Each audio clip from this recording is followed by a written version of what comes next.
देखो मैंने कल भी सवाल करवाया था ऐसा, आज फिर हम दोबारा से कुछ हद तक सेम सवाल है, समझते हैं सवाल को।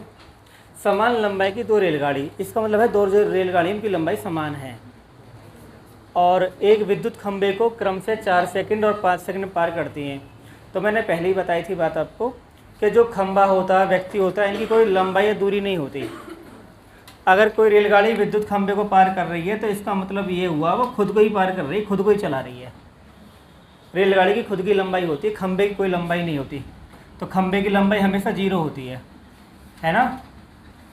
खंभे की लंबाई क्या होगी? 0 होती है हमेशा। व्यक्ति की लंबाई भी 0 होती है। रेल की लंबाई होती है, रेल की लंबाई कितनी हमें बता नहीं रखा है, लेकिन समान लंबाई की ये बता रखा है। उसके बाद हमारे पास समय है, खाली समय है। तो कल भी हमने सवाल किए थे जहाँ हमारे पास केवल समय था, याद आया आपको? तो जब हमारे पास केवल समय होता है तो हम समय का एलसीएम ले लेते हैं, यानी एक है 4 सेकंड और एक है 5 सेकंड। तो हमने कहा ये 4 सेकंड है और ये 5 सेकंड है, दोनों का एलसीएम 20 आ जाएगा भाई। ये जो 20 होता है इसको हम दूरी मानते हैं। क्या मानते हैं? दूरी। इसको आप किलोमीटर में लो, मीटर में लो, कोई दिक्कत नहीं है, फिलहाल मीटर मान लो, ओके, क्योंकि आपने सेकंड में ले रखा है इसलिए। ये समय सेकंड में है। जब आप भाग करोगे 4 पंजे 5 चौक 20, तो दूरी में जब समय का भाग करते तो चाल आती है, क्योंकि चाल का ही फॉर्मूला बराबर क्या है? चाल बराबर क्या है? दूरी बटे समय। तो इसका मतलब ये जो 5 और 4 हैं ये अपना में चाल हैं, और ये चाल मीटर प्रति सेकंड में है, क्योंकि आपने मीटर मानना था, ये सेकंड है। तो यहाँ तक कोई दिक्कत वाली बात नहीं है। अब ये कह रहे हैं कि समान दिशा में चलती हुई एक दूसरे को कितने देर में पार करेंगे। समान दिशा का मतलब है खंभे को छोड़ो। अब इन्हें किसको पार करना है? खुद को पार करना है। तो जब खुद को पार करना है तो जैसे एक ट्रेन ये है, एक ट्रेन पीछे से आ रही है, बात समझ में आ गई? अब ये दूरी का मतलब लंबाई है, सीधा सा रेल की लंबाई हो, रेल की दूरी हो, बात एक ही है। तो ये भी 20 की है और ये भी 20 की है। अब जो आगे चलेगी उसकी चाल 4 होगी, जो पीछे चलेगी उसकी चाल 5 होगी, यानी मीटर प्रति सेकंड। ये भी मीटर प्रति सेकंड। ये कहानी कुछ इस तरह से है कि समान दिशा में एक दिशा में चलते हुए एक दूसरे को कितने पार करेंगे। आप ये सोच सकते हो कि 5 आगे क्यों ना लिया, 5 पीछे क्यों लिया? अगर 5 आगे होता तो क्या पार कर जाती पीछे वाली ट्रेन? मतलब ही नहीं था पार कर जाती। तो पीछे वाले की चाल ज़्यादा हो गई। और मैंने ये बात आपको बता रखी है कि जब एक दिशा में चलते हैं तो चाल हमेशा घटाते हैं। तो 5 में से 4 गए 1, तो चाल बन जाएगी 1। उसे बोलते हैं सापेक्ष चाल। घटाते क्यों? इसके पीछे वजह ये होती है कि हमें देखना होता है कि ये कितना फालतू चल रही है, ठीक है, इस वजह से घटाते हैं। अब दूरी तो हमेशा जुड़ती है, क्योंकि जब इस ट्रेन को इसे पार करना है तो खुद को भी चलाना 20 और इसको भी चलना 20, तो दूरी हो जाएगी 40। दूरी हमेशा ऐड होती है, तो इस बात को ध्यान रखो भैया कि दूरी हो जाएगी 40। हमसे पूछा कितनी देर में पार करेगी? समय। तो समय बराबर दूरी बटे चाल, यानी ये 20 + 20 में हाल लिख रहा हूँ, 20 + 20, और ये हो गया 40 बटे 1 बराबर 40 सेकंड। ये आंसर आ गया, ठीक है जी, नोट कर लो। वो समान लंबाई की है ना, तो दूरी एस होती है। जैसे मान लो ये दूरी है, ये एक दूरी है खाली, तो ये एक दूरी 20 है। ये हम ऐसे दूरी मानते हैं यहाँ पे ऐसे, ठीक है ना। जब खंबे को पार करा तो एक ने पार करा, नहीं 10 स्पेस में काट देंगे, दोनों की जुड़ेगी, ऐड होगी।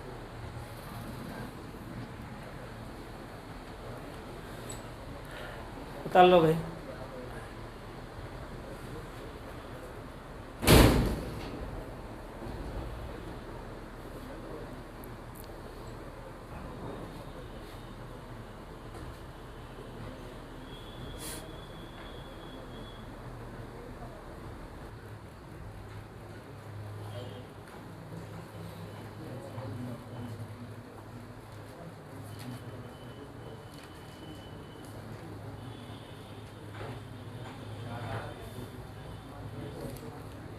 तो भाई सेम टू सेम करना सवाल। 10 और 15 का एलसीएम लेना है। अब तो पूरा बेसिक आप समझते हैं। 10 और 15 का जब आप एलसीएम लेंगे कितना आएगा? तो ये दूरी हो गया 10 × 30, 15 दूनी 30। अब तो मैं डाइट कर दूँ, दोनों को ऐड कर दूँ, 30 + 30 अपॉन समान दिशा में तो 3 माइनस, क्योंकि ये चाल है, मैंने आपको पहले बताया था कि ये चाल है। तो 60 बटे 1 बराबर 60 सेकंड आपका आंसर आ गया। ठीक है, ज़्यादातर बच्चों ने कर लिया होगा।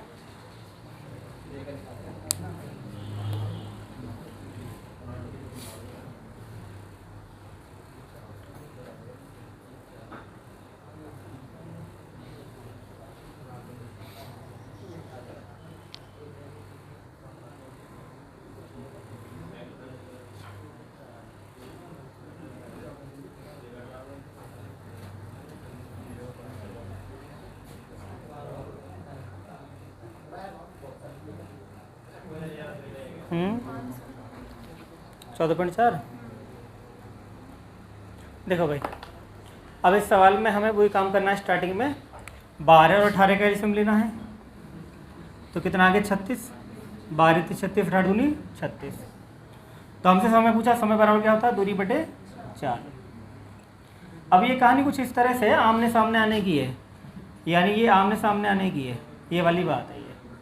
तो एक की चाल 3 है और एक की चाल, तो जब आमने सामने आते तो चाल जुड़ जाती है। विपरीत का मतलब यही होता है, विपरीत का मतलब दिशा का मतलब ये है कि ये इधर है और ये इधर है, दोनों की दिशा अलग अलग है भाई, ये पूरब में और पश्चिम में।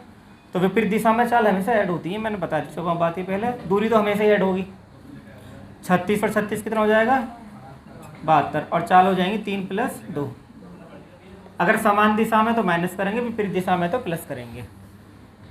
इसके पीछे वजह भी ऐसा नहीं है कि हम ऐसे ही कर देते हैं, इसके पीछे भी जब एक दिशा में चलते हैं, समान दिशा में चलते हैं, दूरी जल्दी कवर हो जाती है ना।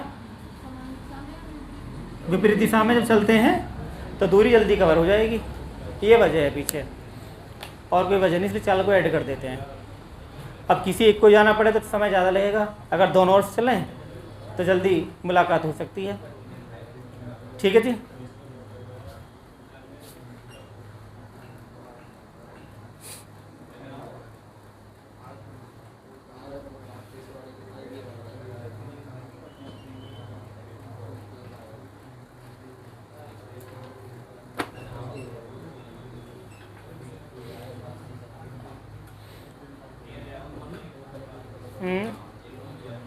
बहुत बढ़िया, सही करो। पानी में अच्छा लग रहा नहीं बोतल में।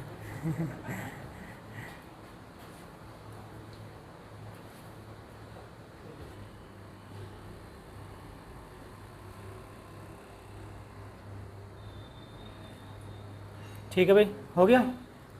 करते हैं, बता दे, समझाते हैं। देखो सवाल में लिखा हुआ है, 2 ट्रेन की लंबाई दे दी है इन्होंने, समांतर पटरी पर चल रही है। कंडीशन दे रहे हैं कि जब एक दूसरे की ओर चलेंगे, तो जब एक दूसरे की ओर आते हैं इसका मतलब ये है तो चाल प्लस होंगी, और जब समान दिशा में जाएंगे, है ना, और जब जब एक समान दिशा में, यहाँ पे समान दिशा लिखा है, एक दूसरे के समान दिशा में, ये समान दिशा है और ये विपरीत दिशा है। ठीक है ना, एक दूसरे की ओर थोड़ा ना बोला है, समान दिशा बोला है यहाँ पे ना। जब समान दिशा में है तो चाल माइनस होंगी और विपरीत दिशा में चाल प्लस होंगी। तो चाल तो पूछना, तो चाल रहेगा x और y, मान लो कि पहली ट्रेन x की दूसरी y की है, तो जब समान दिशा में चलती है चाल क्या होंगी, x - y। समान दिशा में चाल घटती है, और चाल बराबर होता है दूरी बटे समय। अब दूरी यहाँ पे इनकी खुद की लंबाई होगी, इनको हम प्लस कर देंगे, यानी 130 प्लस, और समय कितना दे रखा है यहाँ पे है, 1 मिनट कर लो 60 सेकंड, 60 सेकंड लिख देंगे हम। ये वाली लाइन क्लियर होगी। अगर विपरीत दिशा बोलता है तो प्लस करते हैं, और समान दिशा बोलता है तो माइनस करते हैं। समान दिशा मतलब है कि एक ही दिशा में चलनी है, एक दूसरे के पीछे है, तो माइनस करेंगे। ठीक है ना। हाँ, उसके बाद विपरीत दिशा तो एक x + y कर देंगे, तो दूरी तो सेम ही है भैया, 130 + 110, और समय यहाँ पे 3 सेकंड है, 3 सेकंड कर देंगे। इसको थोड़ा आगे सॉल्व कर लेंगे। देखो ये ऊपर हो जाएगा 240/60 भाग 2 कितनी बार जाएगा, 4 बार, और ये हो जाएगा 240/3 कितना बार जाएगा, 80 बार। अब हम समीकरण जो 2 और 3 को काट देते हैं, तो 2x बराबर कितना हो जाएगा, 84 है ना। तो देखो 2x बराबर हो गया 84, तो x बराबर हो गया, अब इसमें वैल्यू पुट कर दो, चाहे तो बाद वाले में कर दो, x - y बराबर 4, x - 42 बराबर 4, x बराबर 4 + 42 कितना हो गया हैं? अच्छा x की वैल्यू तो ये है ही है, ध्यान नहीं करा मैंने, x की वैल्यू तो मैं दे रखी है, ये x का मान है ना 42, ठीक है, तो ये बाद वाले में रख लो फिर। हाँ, x प्लस वाई बराबर 80, x का मान 42 दे रखा है, 42 प्लस वाई बराबर 80, तो y बराबर 38, ठीक है, x का मान है तो y का निकालना था। ओके,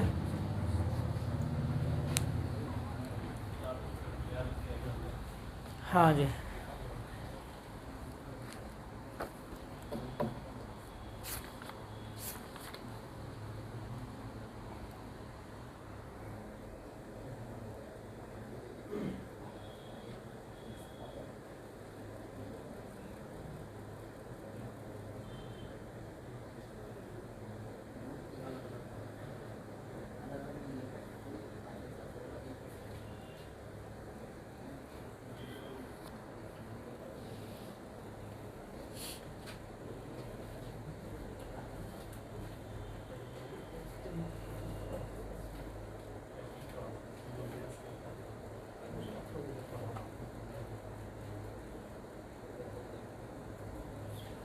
लंबाइयों का अनुपात पूछा है, लंबाई क्या होती है, दूरी होती है।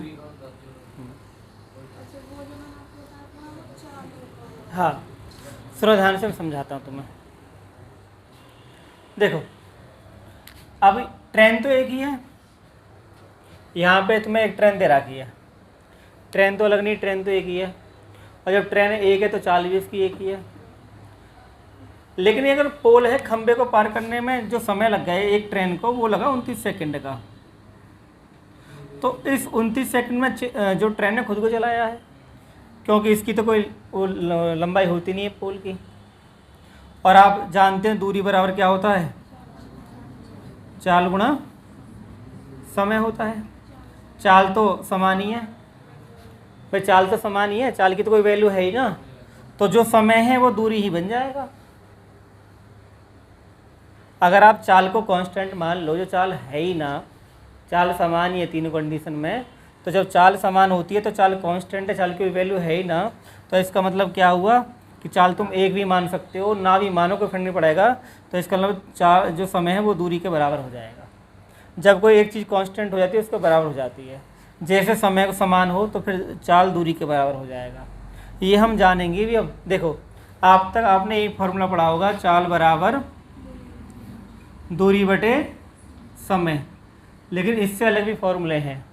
अगर समय समान हो तो चाल और दूरी बराबर होते हैं,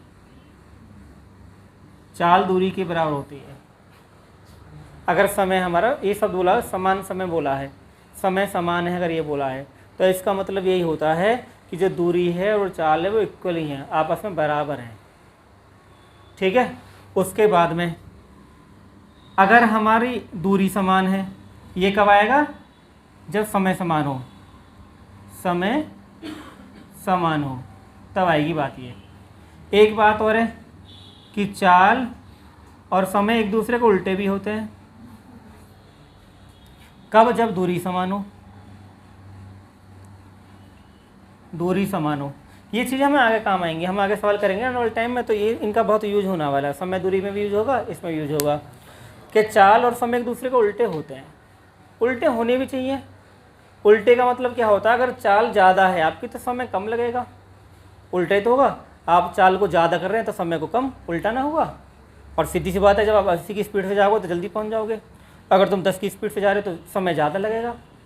तो उल्टा होना स्वाभाविक है इनका, इसमें कोई बड़ी बात नहीं है। हाँ, ये बात सीखने वाली है कि जो चाल है वो दूरी होती है, ठीक है। अब मैंने आपको एक चीज़ और सिखा रहा कि यहाँ पे दूरी बराबर चाल गुणा समय। अगर कोई चीज़ समान है तो उसको हटा के वो इसके बराबर हो जाएगा। तो तीसरी बात आप ये सीख रहे हैं कि दूरी और समय यहाँ पे बराबर हो रहे हैं। तो अगर 29 सेकंड है तो दूरी 29 ही है। फिर अब 29 मीटर है, किलोमीटर, ये तुम कुछ नहीं कह सकते, है ना।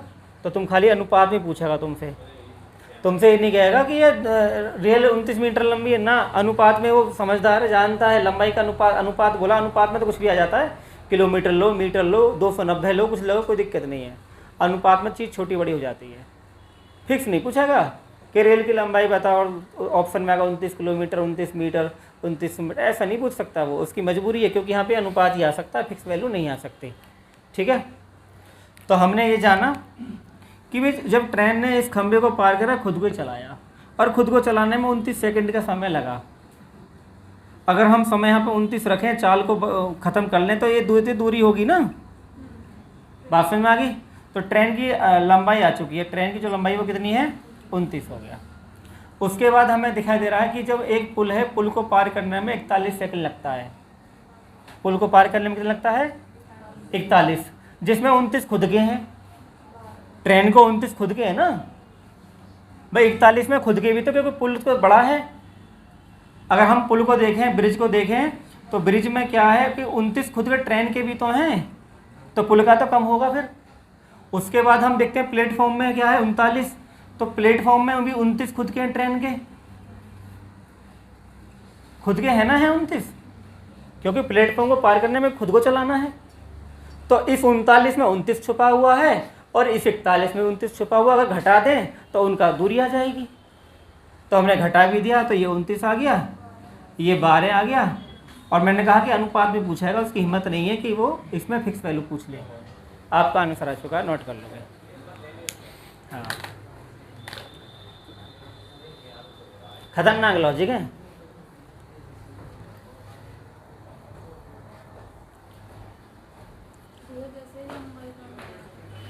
तो अगर हम इसका भी वो निकालते हैं, अपोजिट करते हैं, तो अपोजिट के लिए इनका हमें एडिशन लेना होगा।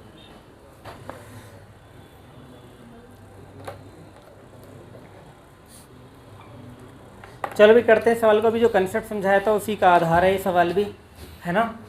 अब ये कह रहा नई दिल्ली और मुंबई है, और दो जगह होगी डिस्टेंस। एक तो नई दिल्ली हो गई, ठीक है ना, और एक होगी मुंबई। अब हमें यहाँ पे चाल दे दी है कि एक दूसरे की ओर है, एक 80 है कि 95। मान लो ये 80 है, ये ट्रेन है, और ये 95 है। डायग्राम बना लिया करो जब भी सवाल तुम आप करो, जब मैं बनाता हूँ ऐसे बनाया करो, इससे तुम्हें समझ विकसित होती है बाद में। ये 80 और 95 है। अब यहाँ पे एक शब्द बोला होगा, सवाल को गौर से पढ़ोगे, एक ही समय, शुरू में बोला हुआ है एक ही समय। तो मैंने आपको फॉर्मूला बताया, चाल बराबर क्या होता है, दूरी बटे, अगर समय हमारा समान है तो समय खत्म, तो चाल बराबर क्या हो जाएगा, दूरी। जो चाल है वो अपना में दूरी है। तो यहाँ पे चाल है 80 और ये 95, इसका मतलब ये 1 घंटे में 80 चलती है और ये घंटे में 95 है, ये चाल है। तो जो इनका अनुपात है वही दूरी का अनुपात है, लिखा हुआ है चाल बराबर दूरी। तो इसका मतलब ये हो गया, ये 80 किलोमीटर चल रही है और ये 95, इनका अनुपात लोगे तो काट दोगे भैया, 5 से 16 बार 5 से, तो छोटा हो गया। अब ये देखो चाल थी, ये बन गई दूरी। क्या बन गई, दूरी, क्योंकि लिखा हुआ है जो चाल है उसे आप दूरी भी लिख सकते हैं। पर कब, जब ये बोले कि समान समय। समान समय का मतलब कि दोनों यहाँ तो 2-2 घंटे चली हैं, दोनों यहाँ तो 1-1 घंटे चली हैं, दोनों यहाँ 3-3 घंटे चली हैं, मतलब दोनों को चलने का समय बराबर है, तब ऐसा कर सकते, नहीं तो करो नहीं पाओगे। तो हमने इनको छोटा कर दिया, 16 और 19 कर लिया। अब देखो ये 16 किलोमीटर चली है और ये 19, अगर हम मान के चलें तो इससे कितना फालतू चली है, 3। भैया 19 से 16 3 किलोमीटर फालतू चली है ना, तो 3 किलोमीटर फालतू चली है। सवाल आपको कहता है कि ये 180 किलोमीटर अधिक दूरी तय करती है, कि एक रेलगाड़ी दूसरी से 180 किलोमीटर अधिक, और यहाँ पे कितना है 3, और यहाँ पे कितना 180, तो ये दोनों हो गए बराबर। यानी 3 का मान आ गया 180, 3 का मान आ गया। कुल दूरी पूछे हैं तो कुल दूरी इन दोनों को जोड़ दें, कुल दूरी आ जाएगी। 16 और 19 कितने होते हैं, 35। भाई 16 और 19 कितने होते हैं, 35। ये कुल दूरी है तो 35 का मान चाहिए, तो 35 की गुणा, जिसका मान चाहिए इसकी गुणा करते हैं और इसका करते हैं भाग। 3 से कटा 60 बार, 0, 6 पंजे 30, 6 3 18 और 3 2100 किलोमीटर आ गया। ये आ गया जी आपका आंसर, नोट कर लो, ठीक।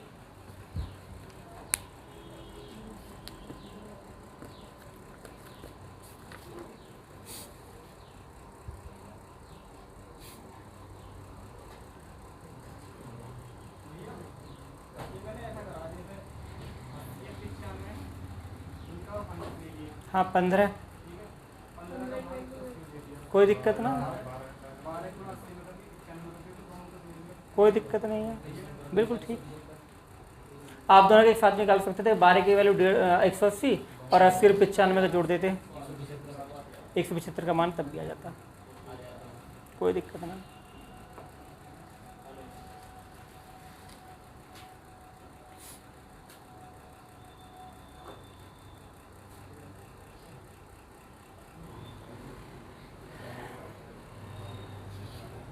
इसे करने में ज़्यादा समय नहीं लगेगा आप लोगों को, है ना। अब आप समझ गए बातों को कि भाई अगर समय हमारा बराबर है तो जो चाल है वही दूरी होता है। अगर समय बराबर है, चाल और दूरी सेम होती है, तो चाल कितनी 36 और कितनी है 45। तो चाल है 36 और 45, यही समय होगा 9 चौक और यही दूरी होगी, तो 4 और 5 आपका उत्तर आ गया। ठीक है।